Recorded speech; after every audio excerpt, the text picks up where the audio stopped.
The winter sun streamed through the tall glass windows of Lambert International Airport, casting long shadows across the polished floor of the VIP lounge. 11-year-old Andre Thomas sat quietly in one of the plush leather chairs, his feet barely touching the ground. He wore his favorite navy blue hoodie, a pair of slightly worn jeans, and red sneakers that his grandmother had given him for his birthday last month. Unlike the business people around him who stared intently at laptops or spoke in hushed tones on their phones, Andre was completely absorbed in a thick book about aviation engineering.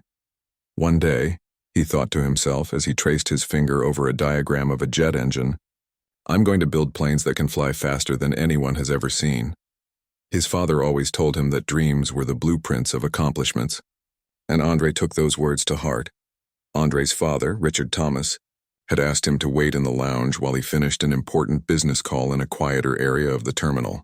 Just 15 minutes, his dad had promised with a reassuring smile before stepping away. "Then we'll board our flight to Chicago." As the CEO of Skyway Holdings, Richard Thomas was used to making quick decisions that affected thousands of people. His company had recently acquired majority ownership of Lambert International Airport as part of an ambitious plan to revitalize transportation infrastructure in the region. The move had been featured in business magazines and local news. But Richard was a man who preferred to let his work speak for itself, rather than seeking the spotlight. Andre checked the sleek digital watch his father had given him. 10 minutes had passed. He returned to his book, completely unaware that he was being observed by Officer Kevin Walsh, who stood near the entrance of the lounge with a deepening frown on his face. Officer Walsh was 3 weeks into his new position with airport security. At 42, he had transferred from highway patrol seeking more stable hours and less dangerous work. The transition hadn't been easy. The airport's complex protocols and the constant pressure of maintaining security, while providing good customer service, left him feeling perpetually on edge. His supervisor had already spoken to him twice about being overly rigid with passengers. "Just remember," his supervisor had said that very morning, "use your judgment but always err on the side of courtesy." But as Officer Walsh watched Andre sitting alone in the VIP lounge, judgment clouded by unconscious bias began to take over. The boy didn't seem to fit the profile of the typical first-class passengers who used this exclusive space. Walsh noticed the worn edges of Andre's sneakers and the casual clothes that contrasted with the crisp suits and designer outfits worn by others in the lounge. Probably another case of someone sneaking in, Walsh thought to himself, remembering the memo about unauthorized access to premium areas that had circulated last week. Time to check this out. Walsh straightened his uniform, adjusted his badge to make sure it was prominently displayed, and walked purposefully toward Andre. A businessman glanced up briefly from his laptop as the officer passed, but most people remained absorbed in their own concerns. "Excuse me, young man," Walsh said, his voice carrying more authority than the situation warranted. "Can I see your boarding pass and ID, please?" Andre looked up from his book, momentarily confused by the interruption. He hadn't noticed the officer's approach, so deeply had he been engaged with the intricacies of aerodynamics described in his book. "Oh, hello, sir," Andre replied politely, setting his book down. His mother and father had always taught him to be respectful to authority figures. "My dad has our boarding passes. He just stepped away to take a call. He should be back any minute." Officer Walsh's expression hardened. He'd heard similar stories before from people trying to access services they weren't entitled to. "This area is for first-class and business-class passengers only," he stated firmly. "If you don't have a boarding pass showing you belong here, you'll need to leave immediately." Andre felt his heartbeat quicken. He sat up straighter, trying to appear more mature than his 11 years. "My dad is Richard Thomas. We're taking our private flight to Chicago for his business meeting. He told me to wait right here." The mention of a private flight only made Officer Walsh more suspicious. To him, it sounded like an elaborate story concocted by a child trying to avoid trouble. He looked around the lounge, noting that a few people had begun to take notice of the conversation. "Listen, kid," Walsh said, lowering his voice but maintaining his stern tone. "I need to see some identification or a boarding pass, or you'll have to come with me to the security office while we sort this out." Andre felt a knot forming in his stomach. He reached for his backpack, a simple blue one with a small airplane keychain attached to the zipper. "I have my student ID from school," he offered. his voice smaller now as he became increasingly aware of the attention they were attracting. "And I can call my dad right now. He'll explain everything." Walsh shook his head. "A school ID isn't sufficient for airport security purposes." He gestured toward the exit. "Let's go. We can wait for your father at the main security desk." An older woman sitting nearby looked up from her tablet with concern. "Officer, he's just a child," she said quietly. "Perhaps you could wait a moment for his father to return?" Walsh turned to her with a professional but dismissive smile.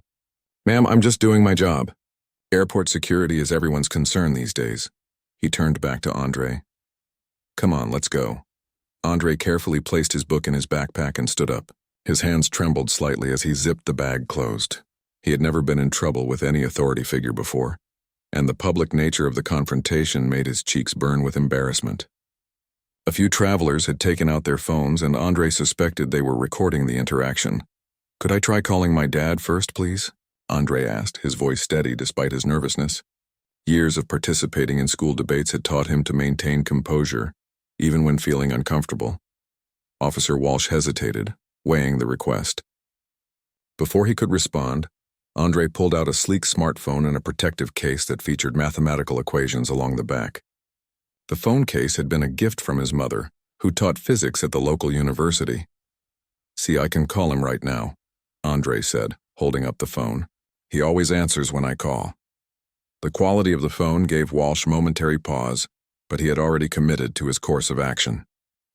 "You can call him from the security office," he said firmly. "We need to clear the lounge for authorized passengers." By now, several more people were openly watching the interaction. A businessman in a gray suit frowned disapprovingly at the officer, while two flight attendants waiting for their next assignment whispered to each other. Andre noticed all of this attention with increasing discomfort. "Please, sir," Andre tried once more, his voice reflecting both respect and growing distress. "My dad specifically told me to wait here. I don't want to worry him by not being where he expects me to be." Officer Walsh placed his hand on Andre's shoulder, not roughly but with clear intent to guide him toward the exit. "Let's go, son. This isn't negotiable." Just as they reached the entrance to the lounge, a tall man in a perfectly tailored charcoal suit approached with quick, purposeful strides. His polished Oxfords gleamed under the airport lights, and the subtle pin on his lapel indicated membership in an exclusive business circle known only to those in high-level corporate positions. "Richard." Thomas's expression shifted from hurried concentration to confusion as he took in the scene before him, his son being escorted out of the lounge by an airport security officer. The important business call that had occupied the last 15 minutes had gone exceedingly well, securing a partnership that would benefit thousands of employees. That sense of accomplishment immediately gave way to concern for his son. "Andre," Richard called out, his deep voice carrying across the space. "What's happening here?" Andre looked up, relief washing over his face. "Dad."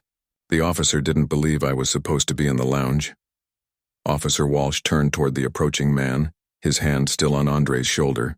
There was something about Richard Thomas's confident bearing that made Walsh straighten his own posture in response. The officer's instincts told him that the situation had just become more complicated than he had anticipated. As Richard Thomas came closer, his eyes moved from his son's face to the hand on his shoulder, and then up to meet Officer Walsh's gaze with a questioning look that carried the weight of authority. Not the kind that came with a uniform, but the kind that came from somewhere much deeper.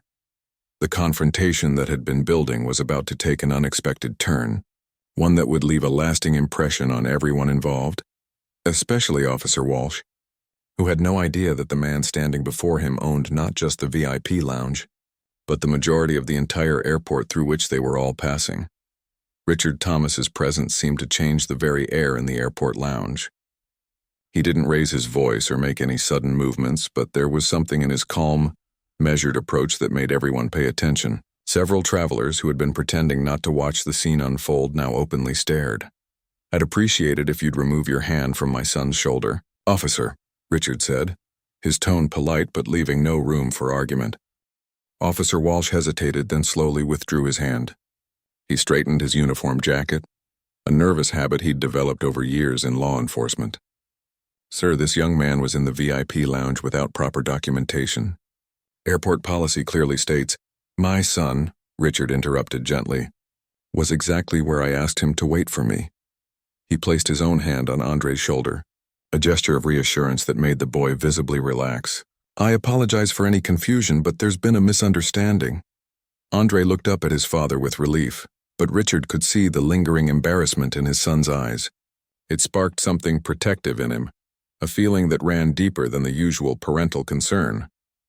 As a black father raising a son in America, Richard had prepared Andre for moments like this, but experiencing it firsthand still stung in ways he couldn't fully express. "May I see your boarding passes, sir?" Officer Walsh asked, regaining some of his official demeanor. The crowd around them had grown, with at least 3 people holding phones that were almost certainly recording the encounter. Richard reached into his inner suit pocket and produced 2 embossed cards that weren't standard boarding passes at all. "We're not taking a commercial flight. The Thomas private jet is scheduled for departure at 2:30. My son was waiting for me to finish a business call, as I instructed him to do." Officer Walsh's expression shifted as he examined the premium access cards, but he wasn't quite ready to back down completely. "I see. But sir, unaccompanied minors aren't permitted in the lounge without direct adult supervision. It's a security concern." A woman in a pilot's uniform who had been watching from nearby stepped forward. "Mr. Thomas, good to see you again," she said with a warm smile. "We're completing pre-flight checks on your aircraft now. Everything's on schedule." The pilot's familiar greeting caused Officer Walsh to look more closely at Richard. Recognition slowly dawned on his face as pieces began falling into place. "Thank you, Captain Chen," Richard replied with a nod. "We'll be ready to board shortly." He turned his attention back to the officer, whose confident demeanor had noticeably diminished. "Officer Walsh," Richard said, reading the name badge, "I understand you're doing your job. Security is indeed important, but I think we need to have a conversation about how this situation was handled." Walsh's face flushed. "Sir, I was following protocol. Let's step aside," Richard suggested, gesturing to a quieter corner of the lounge. He looked down at Andre. "Son, why don't you wait at our usual table?" "I'll just be a moment." Andre nodded, clearly relieved to escape the public scrutiny. As he walked to a table by the windows, a flight attendant appeared with a glass of water and a reassuring smile. The small act of kindness brought a grateful look to the boy's face. Richard and Officer Walsh moved to a more private area, though still visible to Andre and others in the lounge. Richard's posture remained relaxed, but his eyes held the officers with unwavering intensity. "Officer Walsh, I want to be clear about something," Richard began, keeping his voice low. "My issue isn't that you questioned someone in the lounge. That's your job. My concern is how quickly the situation escalated with a child who was causing no disruption." Walsh shifted uncomfortably. "Mr. Thomas, I didn't realize who—" "That's exactly my point," Richard said, raising his hand slightly to pause the officer's explanation. "You shouldn't need to know who someone is to treat them with basic dignity. My son was reading quietly, not causing any trouble. He explained that his father had asked him to wait there. Yet within minutes, you were physically escorting him out in front of dozens of travelers." The truth of Richard's words hung in the air between them. Walsh looked down at his shoes, then back up at Richard. "Would you have approached and questioned a different child the same way?" Richard asked, not accusingly, but with genuine curiosity. "A child in different clothes, perhaps? Or with different colored skin?" Walsh's silence was answer enough. The realization visibly washed over the officer's face. Not just that he had embarrassed the son of someone important, but that his actions had been driven by assumptions he hadn't even been aware he was making. "Sir, Walsh started, then stopped to collect his thoughts. "That wasn't my intention. I believe you," Richard said sincerely. "But impact matters more than intention. My son is 11 years old. Today he learned something about how the world sees him, regardless of who his father is or what book he's reading." Across the lounge, Andre pretended to return to his aviation book, but his eyes kept darting toward his father and the officer. He took small sips of water, trying to calm the knot that still lingered in his stomach. An older gentleman sitting nearby leaned over. "That was quite a scene, young man," he said kindly. "You handled yourself very well." "Thank you, sir," Andre replied softly. "My dad always says that how you respond to difficult moments shows who you really are." The man smiled. "Your father sounds like a wise man. Is that an aviation engineering book?" "My grandson is fascinated with planes too." Andre's face lit up at the chance to talk about his passion. Yes. This chapter explains how jet engines create thrust using Newton's third law of motion. His enthusiasm momentarily pushed aside the discomfort of the earlier confrontation.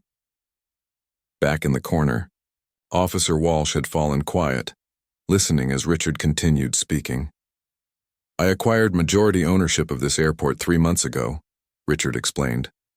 Not because I needed another business venture, but because I believe in creating spaces where everyone feels welcome and respected. Where my son can wait for 15 minutes without being treated like he doesn't belong. Walsh's eyes widened slightly at this revelation.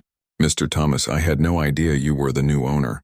I only transferred here recently from... Again, Richard said gently.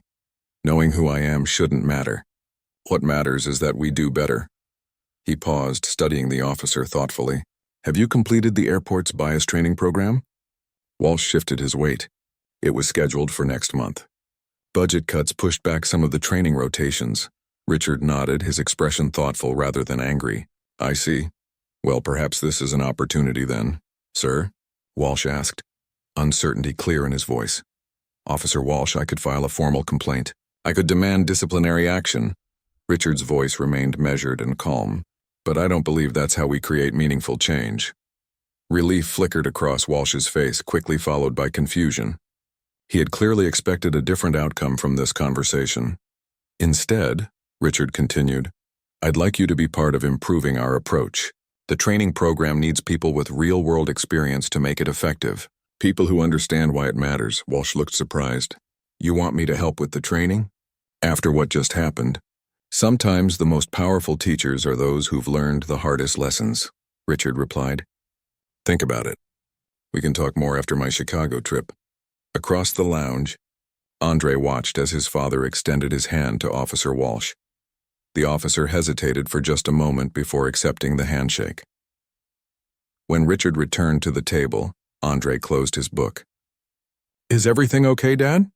He asked, his young voice carrying the weight of someone trying to process a difficult experience. Richard sat down beside his son. It will be, he answered honestly. Officer Walsh and I had a good talk. Sometimes people make mistakes based on what they think they're seeing rather than what's really there. Andre nodded slowly. Like in my science class when we learned about optical illusions? A smile touched Richard's face. Something like that. The important thing is being willing to learn and do better. He checked his watch. Our plane should be ready soon. Want to tell me about what you were reading while you waited? As Andre eagerly began explaining the principles of aerodynamics he'd been studying, his earlier enthusiasm returning, Richard listened attentively. But part of his mind was already working on how to turn this uncomfortable incident into lasting change. Nearby, Officer Walsh watched the father and son interact, a thoughtful expression replacing his earlier defensiveness. He slowly walked back to his post, nodding politely to the travelers who still watched with curious eyes. Something had shifted in his understanding of his role at the airport, not just as the enforcer of rules, but as someone whose actions had the power to either build bridges or reinforce walls. Captain Chen approached their table. Mr. Thomas, Andre, we're ready for boarding whenever you are. Richard stood, gathering his briefcase. Thank you, Captain. We're coming now. He looked down at his son with pride. Ready for takeoff, Flight Engineer Thomas? Andre's smile returned full force as he carefully placed his book in his backpack. Ready, Dad. As they walked toward the private terminal, several travelers nodded respectfully to Richard. The older gentleman who had spoken with Andre gave the boy a thumbs up. Even Officer Walsh, now standing near the lounge entrance, offered a small nod of acknowledgement.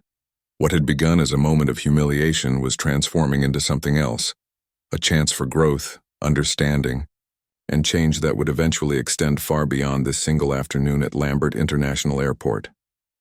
The Chicago skyline emerged through wisps of cloud as the private jet began its descent. Will we ever see him again? Andre asked, his eyes still fixed on the approaching city. Officer Walsh? Richard considered the question. I think we might. I meant what I said about involving him in improving the airport's training program. The wheels touched down with a gentle bump, and Andre smiled at the perfect landing. As the jet taxied toward the private terminal, Richard watched his son with a mixture of pride and concern. At 11 years old, Andre was already facing realities that no child should have to confront, yet he was handling them with a maturity beyond his years. "I had a thought during the flight," Richard said as they gathered their belongings. "How would you feel about helping me design that new training program?" Andre's eyes widened. "Me? But I'm just a kid." "That's exactly why your perspective matters," Richard explained. "Who better to help security officers understand how their actions affect young people than someone who's experienced it firsthand?" The idea seemed to lift a weight from Andre's shoulders, transforming an uncomfortable memory into a potential opportunity to make a difference. His face brightened. "I could talk about how it felt when everyone was staring at me." Richard nodded. "If you're comfortable sharing that, yes. Your experience could help prevent the same thing from happening to other kids." As they deplaned and walked across the tarmac to the waiting car, Andre's step had a new bounce to it. The driver, a middle-aged man named Harold who had worked with Richard for years, greeted them warmly. "Good afternoon, Mr. Thomas, young Mr. Thomas. How was your flight?" "Smooth," Andre replied, climbing into the back seat. "We're going to fix airport security training." Harold raised an eyebrow as he closed Andre's door, giving Richard a questioning look. "It's been an eventful day," Richard explained quietly. "I'll fill you in later."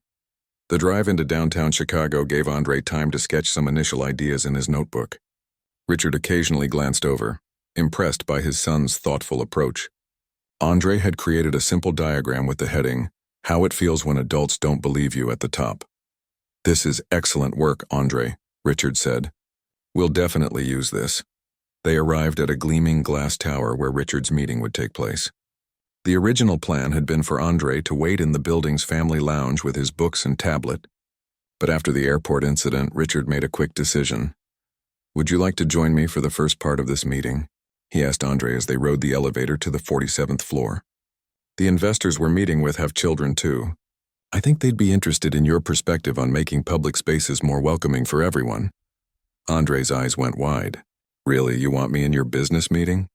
"Just for the introduction," Richard clarified with a smile. "Then you can head to the lounge if you'd prefer. But yes, I think your presence would add value today." The elevator doors opened onto a reception area, where a woman in a navy suit greeted them warmly. "Mr. Thomas, welcome. The team is ready for you in the main conference room." She smiled at Andre. "And who might this be?" "This is my son, Andre," Richard replied. "He'll be joining us for the beginning of our discussion about the airport renovation project." If the receptionist was surprised, she didn't show it. "Wonderful. Right this way, gentlemen." The conference room had floor-to-ceiling windows with a breathtaking view of the city.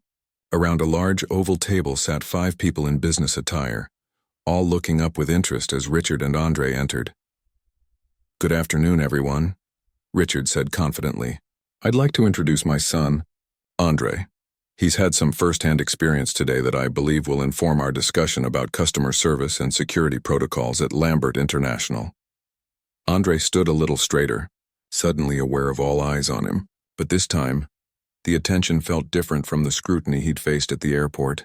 These people were looking at him with curiosity and respect. One woman with silver-streaked hair smiled encouragingly. "Hello, Andre. I'm Patricia Wong, head of the investment committee. We'd love to hear your perspective." Taking a deep breath, Andre began to speak. He described what had happened at the airport in simple, straightforward terms, without anger but with honesty about how it had made him feel. As he spoke, the adults around the table listened intently, several taking notes.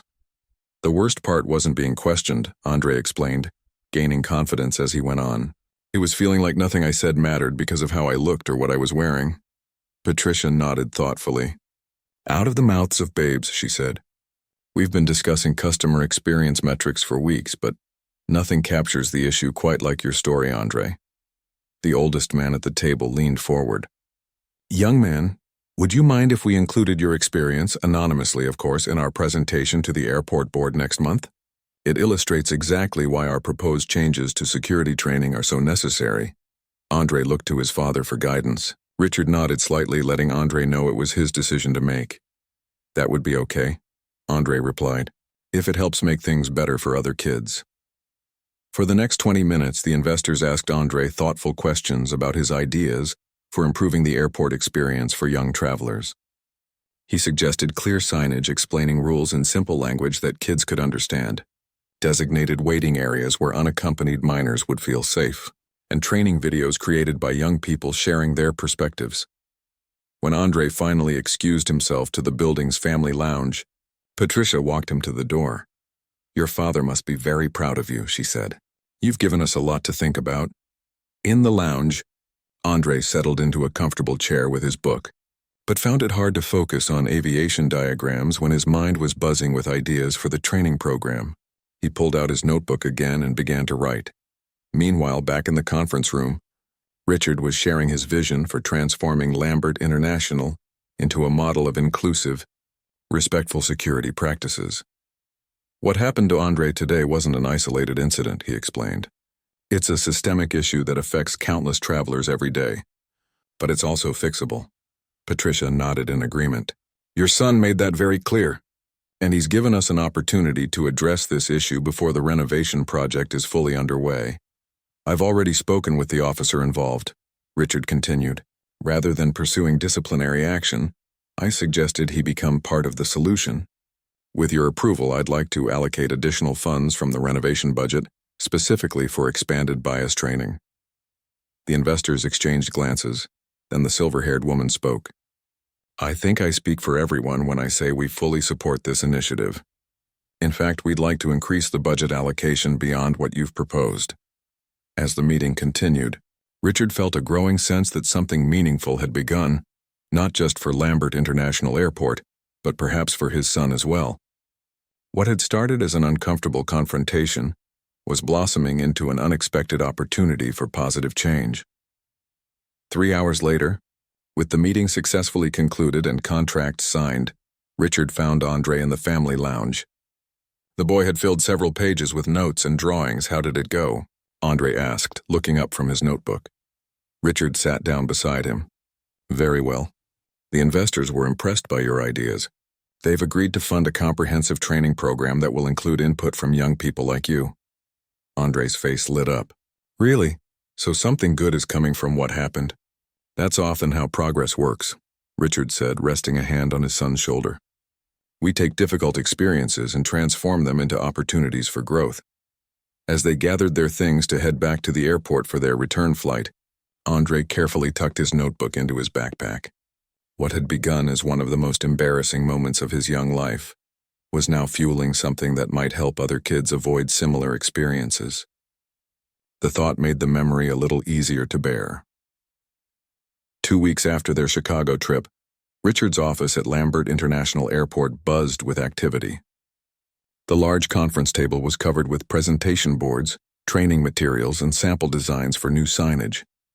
Andre sat in one of the ergonomic chairs, spinning slightly as he reviewed his notes from interviews he'd conducted with 5 other kids about their airport experiences. "Dad, listen to this," Andre said, stopping his chair to read from his notebook. "Tyler, who's 9, said he got lost in Terminal B because all the signs were too high for him to read. He was afraid to ask for help because the security officers looked too serious." Richard looked up from the email he was typing. "That's a good point we hadn't considered. The height of signage matters." A knock on the door interrupted them. Richard's assistant poked her head in.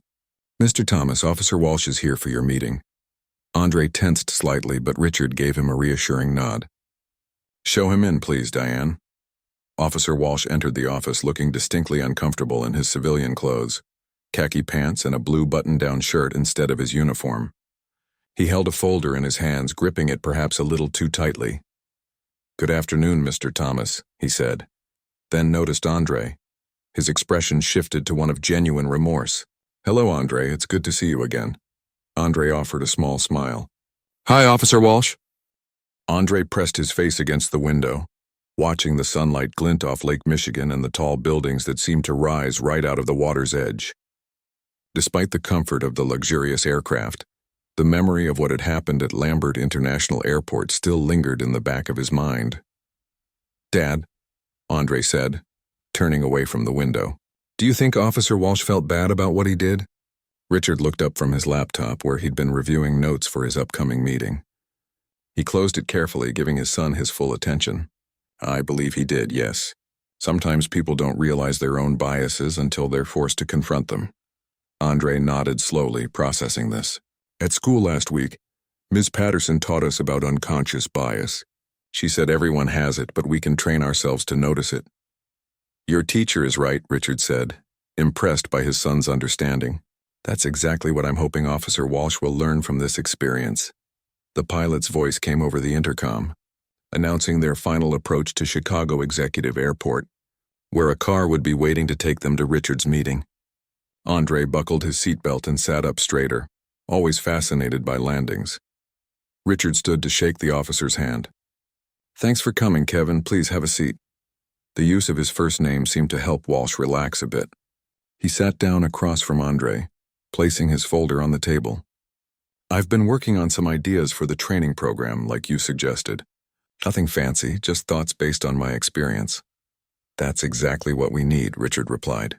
Before we get into that, though, I want to give you an update on what's happened since we last spoke. Richard explained how their Chicago meeting had gone, including the investors' enthusiastic support for expanded bias training. He outlined the framework they were developing, a comprehensive program that would eventually be implemented. At all Skyway Holdings airports nationwide, the core of the program will focus on 3 areas, Richard explained.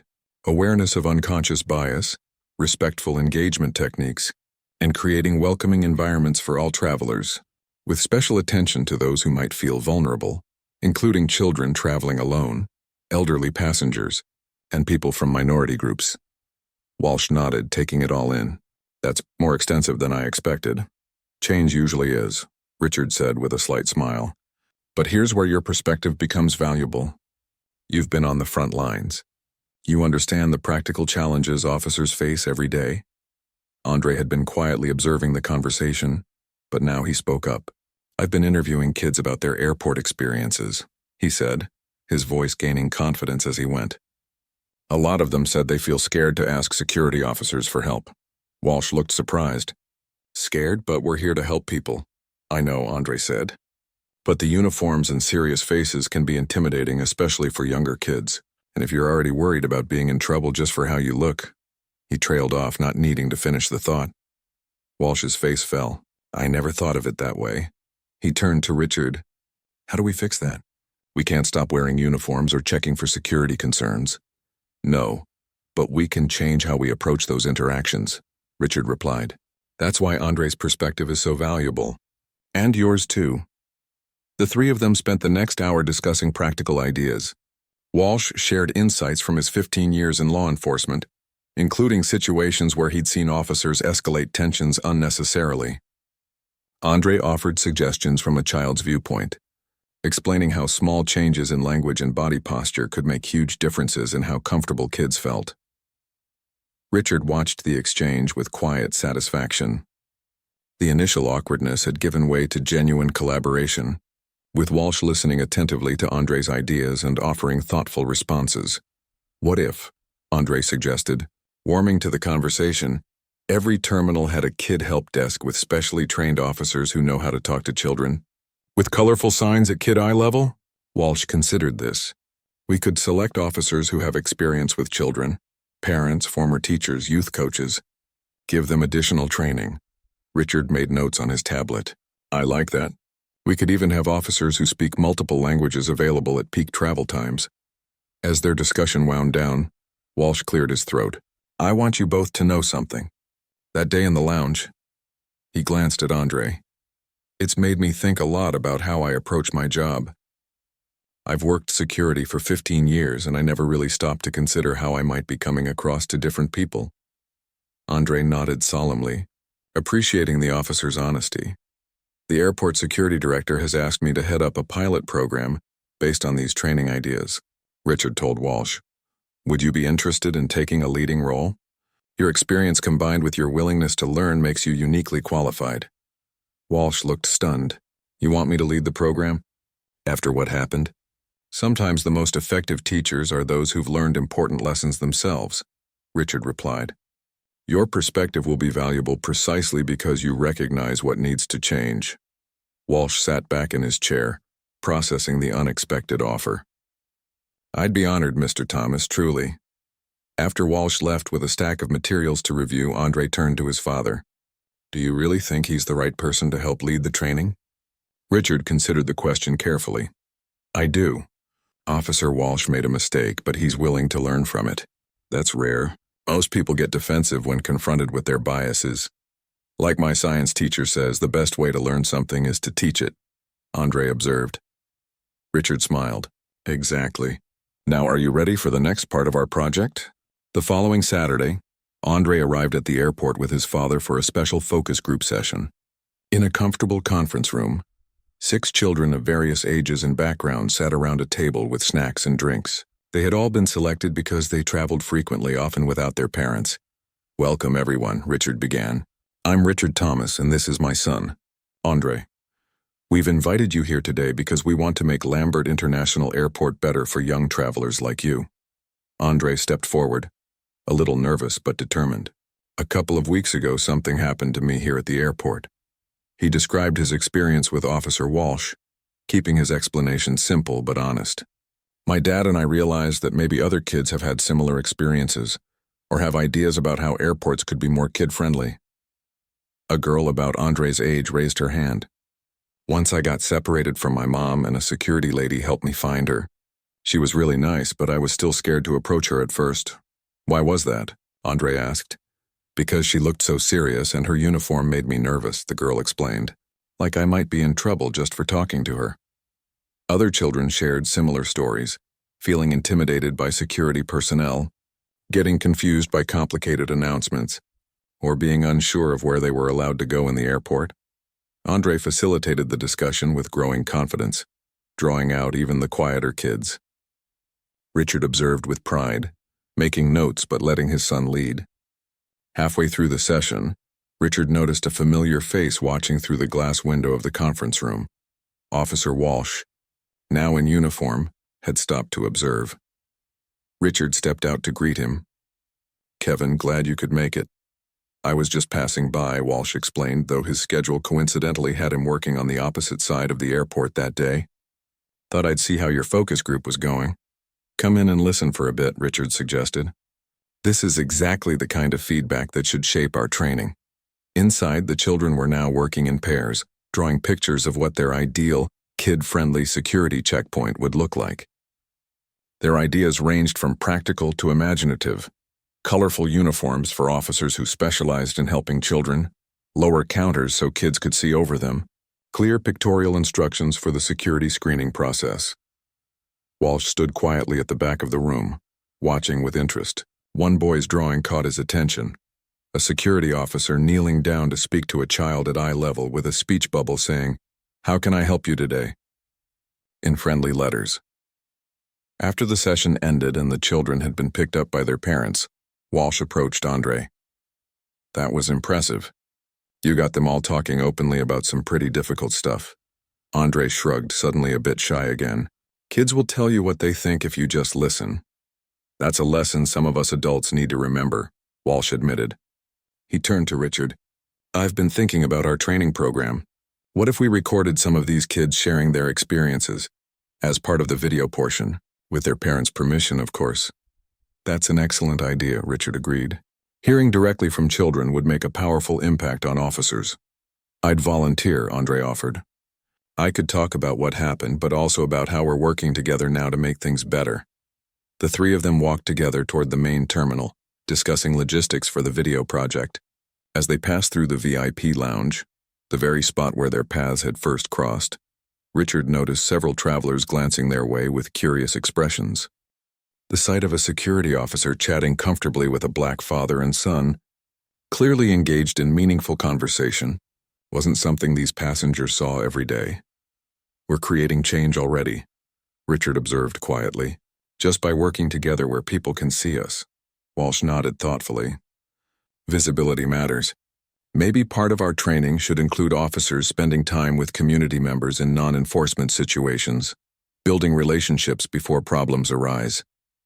That's a great point, Andre said, his eyes lighting up with a new idea. What if the airport hosted special events where kids could meet security officers, maybe even try on parts of the uniform or see how the equipment works? A behind-the-scenes day, Walsh mused. that could help demystify the whole process.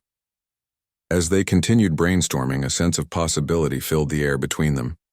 The uncomfortable incident that had brought them together was transforming into a catalyst for meaningful change, not just for Andre and Officer Walsh, but potentially for thousands of travelers who would pass through Lambert International Airport in the years to come.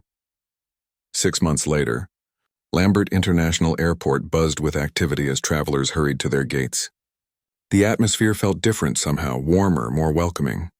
New colorful signs hung at various heights throughout the terminals, including eye-level displays specifically designed for children. At key locations, desks marked with friendly Ask Me Anything banners were staffed by security personnel with special training. Near the central security checkpoint, Andre stood with his father and Officer Walsh, now promoted to Training Coordinator Walsh, as a news crew set up cameras and microphones. Today marked the official launch of the airport's new Respect and Connect program, and local media had arrived to cover the story. "Are you nervous?" Walsh asked Andre, noticing the boy adjusting the collar of his button-down shirt for the third time. "A little," Andre admitted. At almost 12 years old now, he had grown an inch taller since their first encounter in the VIP lounge. "I've never been on TV before." "You'll do great," Richard assured him, straightening his own tie. "Just speak from the heart like you did in all our planning sessions." The reporter, a woman with a kind smile and professional demeanor, approached them. "We're ready when you are. We'll start with some background about the program, then interview each of you briefly." As the cameras rolled, Richard explained how a personal experience had inspired a complete overhaul of the airport's approach to security and customer service. He outlined the key components of the Respect and Connect program: comprehensive bias training for all staff, specially designated officers trained to assist children and vulnerable travelers, redesigned signage, and regular community feedback sessions. But the most important element, Richard concluded, has been listening to the voices that often go unheard, particularly those of young travelers like my son. "Andre," the reporter turned to Andre, "I understand you had a negative experience at this airport that sparked these changes. Can you tell us about that?" Andre took a deep breath. He had practiced this moment, but speaking on camera still felt intimidating. 6 months ago, I was waiting for my dad in the VIP lounge when an officer approached me. He didn't believe I belonged there and started to escort me out, even though I tried to explain that my dad had asked me to wait there. "How did that make you feel?" the reporter asked gently. "Embarrassed, scared, like I didn't matter." Andre's voice grew steadier as he continued. "But then my dad came back, and instead of just getting angry, he saw a chance to make things better for everyone." The camera shifted to Officer Walsh, who stood tall in his uniform but with a noticeably more approachable expression than he'd worn 6 months earlier. "Officer Walsh, you were the security officer involved in that incident. Now you're leading this new training program. That's an unusual turn of events, isn't it?" Walsh nodded, his face serious but open. "It is. I made a mistake that day, one that came from assumptions I didn't even realize I was making. Mr. Thomas could have filed a complaint, demanded I be disciplined or fired. Instead, he challenged me to be part of the solution. What have you learned from this experience?" the reporter asked. "That good security isn't just about enforcing rules, it's about making sure everyone feels safe and respected, and that sometimes the best teachers are those who challenge your perspective." Walsh glanced at Andre with genuine respect, including 11-year-old aviation enthusiasts. After the formal interview, the cameras followed them on a tour of the airport's new features. They stopped at one of the child-friendly help desks where a female officer was kneeling at eye level with a young girl who had become separated from her family. The officer wore a special badge with a rainbow stripe that indicated her training in assisting children. "As you can see," Richard explained to the reporter, "we've implemented practical changes based directly on feedback from young travelers. Every terminal now has at least 2 officers specially trained to interact with children." They continued to the security checkpoint, where new step-by-step pictorial guides showed the screening process in clear, simple visuals accessible to children and non-English speakers. The instructions had been tested with focus groups of various ages to ensure they were easily understood. This was Andre's idea, Walsh noted proudly. He pointed out that airport procedures that seem routine to us can be confusing or intimidating to first-time travelers, especially kids. The tour concluded back at the main terminal, where a large digital display showed the airport's customer satisfaction ratings, which had climbed steadily over the past 6 months. Beneath the numbers, a simple motto read, "Everyone belongs here." As the news crew packed up their equipment, the airport director approached, shaking hands with Richard, Andre, and Walsh.